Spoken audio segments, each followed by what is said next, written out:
Hello and welcome to Get the Table, another wrestling roundtable discussion podcast with myself, Adam Wilborn from WhatCulture, Michael Sidgwick and Benjamin Richardson from WhatCulture, here to discuss another burning wrestling issue. But before we get into it, if you're a fan of this sort of thing, make sure you subscribe to WhatCulture Wrestling on either iTunes, Spotify, or wherever you get your podcasts from for daily wrestling podcasts where we review Raw, SmackDown, pay-per-views, we have interviews, more roundtable discussions like this one, and a roundup of the week complete with a bloody good quiz, of course, on WrestleCulture. But gents, we are gathered here today. Oh, God damn it, man. To mourn the catchphrase that he tries to get over. Is that because you've got so many weddings? Indeed. Yeah. To mourn the passing of tag team wrestling in WWE. After this week's Raw, is tag team wrestling dead? Because that tag team turmoil tournament, to name opponents for a team of people who are the tag team champions who aren't a tag team, was won by two singles wrestlers randomly teaming up together yet again. Two very, in recent months, unsuccessful singles wrestlers as well. So it's not as if they've stuck like Roman and Seth to do a little dream team ahead of WrestleMania. Two dorks are better than like a unified force that were, you know, thinly credible under that programming.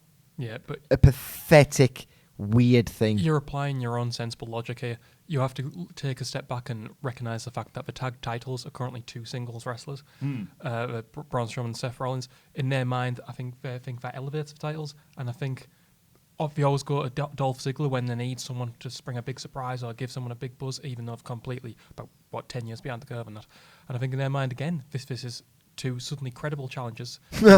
They already know that the tag teams are a load of rubbish. Well, it was preposterous, wasn't it? I mean, you had absolutely Ziggler and Rude running through teams like the Revival, who, I mean, we talked about it when we did the Raw Review podcast. You know, they are infamous for being arguably two of the best tag team wrestlers in terms of the technical ability that you need, cutting the ring in half, you know, isolating members of the team, etc., etc. And yet, one glorious DDT, and out they were. Heavy Machinery went the same way. You had, you know, Lucha House Party involved in it as well. And the thing I thought as well was it wasn't just the fact that you had this tag team turmoil tournament. You had Sasha Banks coming out and saying, I was relegated to just this tag team match at WrestleMania, which was the first ever women's tag team championship match at WrestleMania. And it was just cast away of like, well, I wasn't fighting against Ronda Rousey, so why should it matter? Yeah, tag teams don't count. They are institutionally apathetic towards tag team wrestling. They largely always have been. Benjamin will illustrate this point soon. But one thing I will say to illustrate mine is, can we do it with a game? Yes. Sidgwick Bingo. Right, AEW is already miles better at this. And I'm casting my mind back to Double or Nothing, at which the Young Bucks tried to apply like concepts of logic to their art, which is tag team wrestling. Unlike their opponents, who were at the time just picking up loads of dates, the Lucha Brothers, they're known for like wrestling all the time. They absorbed this into the story of their match. The Young Bucks, in storylines, busy with their executive roles in forming AEW in the first place, were very rusty.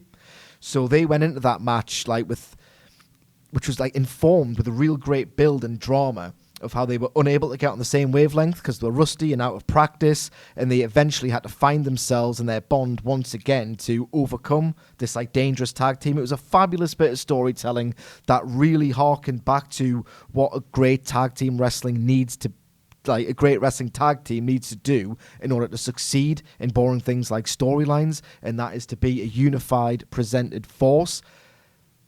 The unified forces in WWE, who have got the worst kind of schedule of all time, like it's a meat racket, a meat grinder.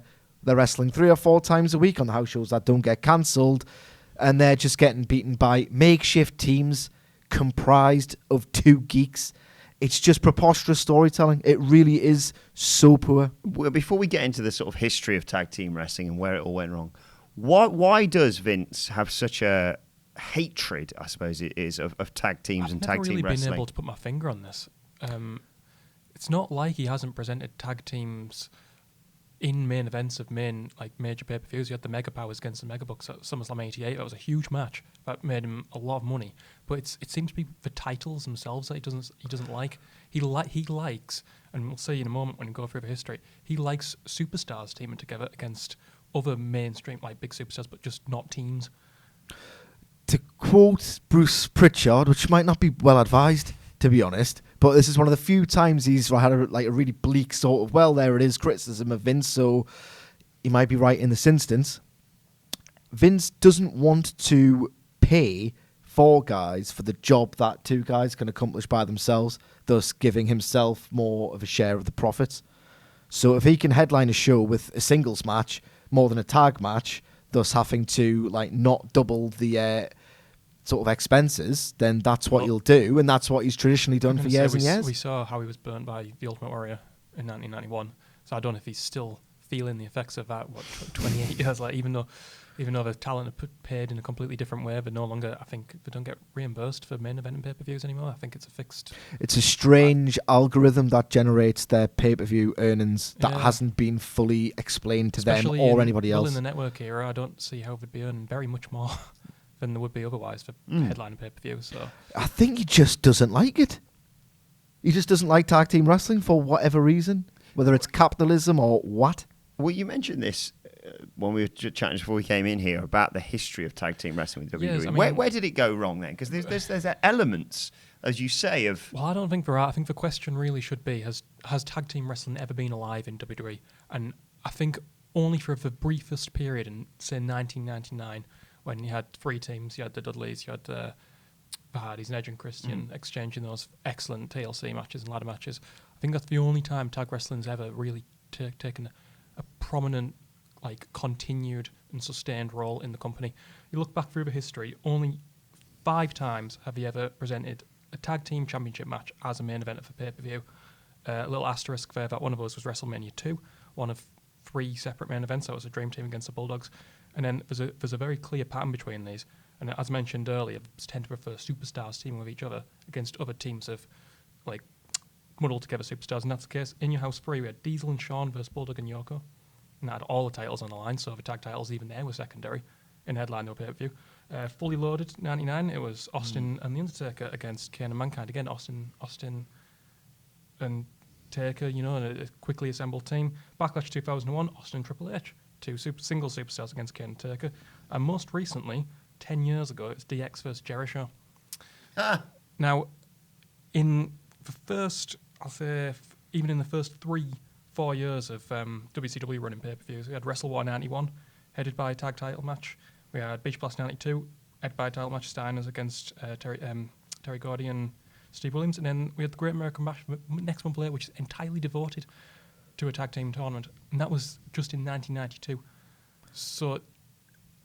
Michael, so going back to your point about tag team wrestling flourishing in the WWF in the Attitude Era, even before then, it was kind of prominent in the Golden Era, not to a point where it would ever headline shows or be considered like a drawing card, but even back then, the tag team division was kind of considered chrysalis for an emerging single star. That's exactly it. It was a conduit. Yeah, you always thought, it was never a destination of, I can put this in the main event or I can promote it as a main event concern.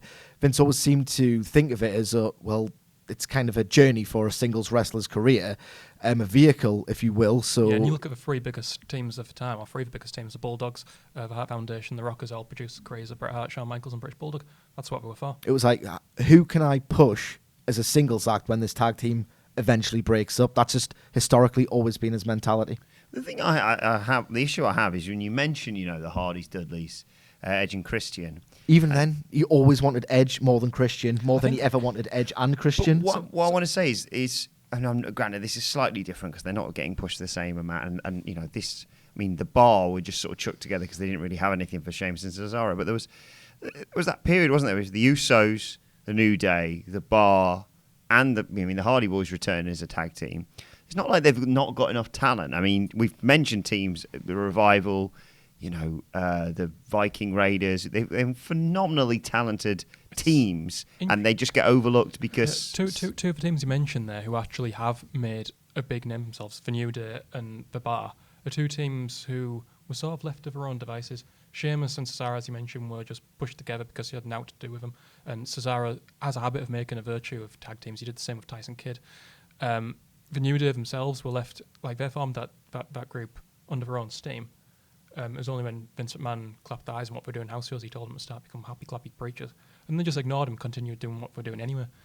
And they got over it, and eventually couldn't really ignore the merchandise sales. That's very rare examples. But even when it's very, very good and it steals shows, I still think there's a sense of fans projecting importance onto it rather than the other way around. It's always secondary. And look at the fact that at WrestleMania this past year, at SummerSlam, neither of the tag titles were defended on a show that long. Like, how can that be the case when there is the talent, as you said? But on the subject of SummerSlam in 2017, that was by some distance the best New Day versus Usos match, and it was on the kickoff show. Yep. I mean, they did reward them with a big Hell in a Cell blow-off, which was a bit cartoonish for my tastes, but really was a very hard-hitting physical feature match that went for, I think, 20 to 25 minutes. But beyond that, I can't think of a tag team match that was made that big a deal of, unless it was some sort of vehicle for Roman Reigns and or the Shield. Is this an industry-wide problem? Because I think this is definitely a WWE thing, and it's definitely a Vince thing. And the reason why I say that is because you look at the tag situation in NXT, where it's generally being treated fairly importantly.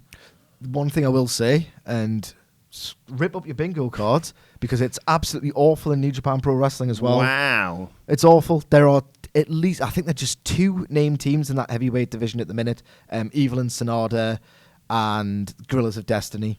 Let's not do a bit. This is analysis. The stable sort of makeup complexion of New Japan does spew out various duos from the factions, and you do get a lot of Road 2 shows that are crammed full of tag team matches under that system. But as a division and as a pair of titles, it's a big problem in New Japan as well. Is that historical with New Japan? It always struck me that All Japan had the best tag All teams. Japan, oh my God. I wish if I could do one thing with Vince McMahon, if I'd sat him down, he would just intimidate me, and I would never do this, obviously. But I would make him watch the All Japan tags of the 1990s.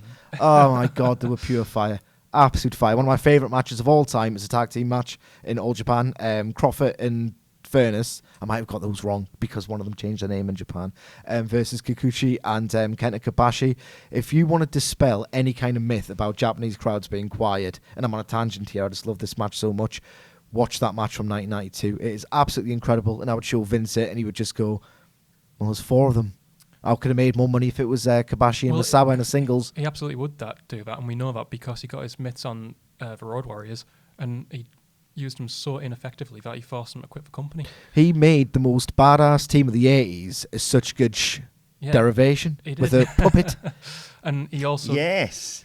Not only for Road Warriors, he got the Steiners, and he got them to leave the company within a year because he didn't know how to use them effectively. He had American Alpha called up from NXT, and obviously there's Jason Jordan suffered an injury since, but look what he did. He split them up and made one of them illegitimate son of Kurt Angle.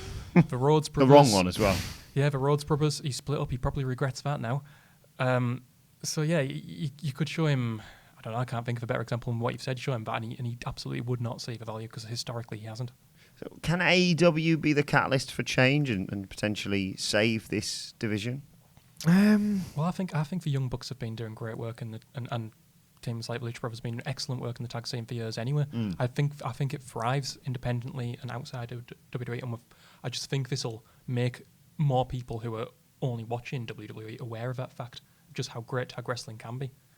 I'll be interested to see if, to any extent, AEW can positively influence WWE's product. Yeah, I actually think WWE are going to react in spite. So a lot of the launch on TNT is built around the tag title tournament. I think WWE are going to try their very level best to show that tag team wrestling is absolutely terrible in advance of that. So they can say, look, they might as well be showing, I don't know, women's wrestling or something. what they would have said 20 years ago. That's not my opinion, but it would be nice to think that it would inspire them and try and compete with them, but we're not seeing it so far. I've not seen any sort of semblance of the idea that the rise of AEW can make WWE competitive and get the competitive spirit out of Vince. I haven't seen any of it so far. So, yeah, I'm not sure at all. I mean, it's just it's an old dog, innit? What can you not do with old dogs? Are you suggesting they should be taken around the back of the barn? You're putting words into my mouth, and I've got a reputation as someone who wants to suplex Vince McMahon. Someone said that to me. Which teams in WWE could, rehabilitate the reputation of tag team wrestling? We're talking about a team called the Revival. That's their entire MO. They scooted around the ring like dogs with worm-infested arseholes. 3-4 months ago when they had Uzi Hot down their trunks? And The mere fact that they enjoyed one another's company to an extent that they teamed together, Vince McMahon automatically assumed that they were gay, and that was bad. I mean, I don't know what I'm expected to say. The worst thing about those two examples are that they might be considered high points in the tag division because they actually got some degree of focus, even though they were scooting around on the backsides and you talked to me. laughing and homophobic. You talked to me about when the Revival would just use this sort of fodder in a feud between Reigns and Lashley. It's preposterous. In the old days, I hate to be that guy, but in the old days, it should be, right, we're going to team up and take on this tag team, but because we are not on the same page completely, you've not got the fluidity of partnership with your partner. But in reality, they're just like, two littler guys taking on two big guys who barely know each other. It's almost as if the company that for years has propagandized the whole idea of, we know how to tell stories, and all these other outlaw mud show independents in high school gyms, that's just spot fests. Like, Vince can't tell stories because he's an idiot. At least as it pertains to tag team wrestling, he just can't apply concepts of what makes things work because he's an idiot a lot of the time. Yeah, I agree. I don't know what olden days you're talking about. I'm trying to think back to when tag teams weren't ritually beaten by the top guys. Yeah, it's a more modern development post. But it's certainly something that's been enduring for at least 5, 6, 7 years. Oh, yeah, but we've had strange bedfellows teams for ages and ages and ages. Which is something we didn't used to get. I think back to the late 80s and early 90s, WWE at the very least pushed teams who were in harmony with one another, had even just down to having matching pants. That was something. They understood one each other and complimented one another. You can make wider arguments about how post 2001, when the monopoly came truly into effect, that a lot of these horrible impulses of Vince bubbled to the surface, and one of them was just, right, I've clearly made tag team wrestling more or less obsolete, so let's just bury the entire concept. Well, he did that by putting Chronic in that match against Brothers of Destruction. Put some respect on that match. It's a Schadenfreude masterpiece. I absolutely adore it, I have to say. It's absolutely fantastic. I snuck it into our we did a book, was it 500 matches you must see? 505. 505, I snuck it in as a bonus match. No one's supposed to know that, but... It's a 506 matches to see before you die. What does the future hold then for tag team wrestling across the industry? Across the industry, I think All Elite Wrestling, and this is a huge indictment on a lot of their competition, i.e. WWE and New Japan Pro Wrestling, they've promoted 3 shows, and it's already got an exponentially better tag team division than WWE or New Japan Pro Wrestling. So... Yeah, I can think off the top of my head of, 4, 5, 6 tag teams in AEW that I would pay money to see. Oh, yeah, absolutely. Well, the company's headlined by a tag team, but if more or less. Yeah, and they've got a keen stake in making it I don't want to say make it great again because I hate those words in that sequence together. But ultimately, if you look at the road to All Out specials and the various things they've done on the YouTube, that's an omen for the TV. Then I've got extremely high hopes of what they do. They've presented Private Party as this creatively audacious act that just wanted to be wrestling fans in an environment that was in more than many environments was considered a really sort of lame and geeky thing to do. So it's really inspiring to see a profile on Private Party. Best Friends tap into the whole bromance thing that you'd never see WWE do. It would be gay if WWE were to see and act like the Best Friends. What the goddamn hell are they doing holding hands? Dark Order, the gimmick's a bit funny, but the actual work on the strength of their PWG stuff's absolutely incredible. Angelico's, we've worked with Angelico when he's been part of a tag team, I think with Ricochet perhaps even. taking on what were then War Machine, now Viking Experience, Viking Raiders. Even if they're the guys who... They're thrilling. Yeah, even if they're the guys who don't have characters that are emergent or as fleshed out as the other ones in the division, what a great opening or a kick-off act that is. That is completely un-WWE-ified. That's obviously not a word, but they'll do stuff in that ring that they would have to be told to tone down in WWE, like instantly. And that's before you even mention the Lucha Brothers SCU, the Bucks, you know. Yeah, they've got like strong veteran presences, like different styles of wrestling that isn't like within that methodical, like WWE norm. I think it's interesting you mentioned the Viking Raiders. They did that little promo yesterday that suggested they could be migrating back to NXT when it moves to USA. With NXT going directly against AEW, we might see an influx of tag wrestling on that. Yeah, that's perhaps. a good point. And they might be hoping Viking Raiders spearhead that. I personally hope that does happen because I think they've been completely wasted. Yeah, we currently. should put over NXTs. Except the fact that the Street Profits came up They from are NXT real and guest hosts now, aren't they? haven't wrestled a match yet. Yeah, I think this is another frightening omen of things to come. Perhaps Vince has been particularly ruthless with his promotions in NXT. Prior to this year, it was a case of, I'll just let them like fulfill their character arcs in NXT, and then we'll think when they've got little else to do in NXT, we'll think about promoting them. Then he's just been grabbing them well before their time was up. So, but before then, it really was quite special, the NXT tag division. I do think whoever's currently there now will remain there until it launches on USA, and that obviously includes current champions, the Undisputed Era. And I don't think they're going to be in anything but a prominent position. So that's positive, at least. But we'll wait to see how much involvement Vince has over that product. Yeah, absolutely. So, in summary, tag team wrestling isn't dead in WWE. It's just on the little engine that could in NXT. Well, yeah, it's been waiting defibrillation for the best part of 2 decades. So I wouldn't. Yeah, it's not dead, but it's barely alive. It's like Moss. I can't follow that. No. The fact, like, people might maybe in the comments come back and say, well, what about this, but what about that? But there's never been any consistency or conviction behind it. There's obviously been great tag team matches, very good tag teams in WWE over the past 2 decades, but the trend largely is one of just total apathy. It's just Vince, isn't it? It's always that's the answer, the conclusion to all of these. One of these days, right, I want to write like a meta article that I could do in 10 minutes, but it would nonetheless be the most true thing I've ever written my entire life. I want to write something along the lines of 10 major problems WWE is facing, and I just want to write because, and then Vince, and then copy and paste it for 180 words across like 10 slides. It'll take us like 10 minutes, including like putting the pictures of Vince, and it would be like no truer words would ever be spoken. So if you've got any interest in that, just tweet #because Vince, and I'll just make the easiest money I'll ever made.